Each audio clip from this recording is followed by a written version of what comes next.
Guys അങ്ങനെ ഞാൻ തന്നെ ഡ്രസ്സ് എടുക്കാൻ ഫാഷൻ ഫാക്ടറിയിൽ വന്നിരിക്കുകയാണ്. അപ്പോൾ നേരെ കയറി ചെന്നു. അപ്പോൾ 2-3 ഡ്രസ്സൊക്കെ എടുത്തിട്ടുണ്ട്.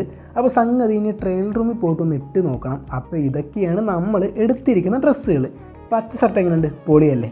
ജീവിതമോ പച്ച പിടിച്ചില്ല, ഒരു പച്ച ഷർട്ടെങ്കിലും ഇരിക്കട്ടെ എന്ന് ഓർത്ത് അങ്ങനെ പല ഡ്രസ്സൊക്കെ നമ്മൾ മാറി ട്രയൽ ചെയ്ത് നോക്കി കേട്ടോ. അപ്പോൾ എല്ലാം ഇട്ടപ്പോൾ നല്ല ലുക്കായിട്ട് തോന്നി. മഞ്ഞ അടിപൊളിയല്ലേ?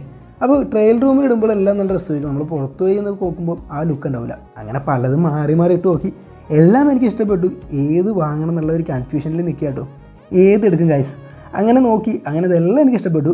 അപ്പോൾ ഏത് വാങ്ങണം എന്നുള്ള ഒരു മനസ്സോട് നിൽക്കുകയായിരുന്നു. അപ്പോൾ സംഗതി എല്ലാം ബില്ലടിക്കും നമ്മൾ താഴത്തോട്ട് വന്നു.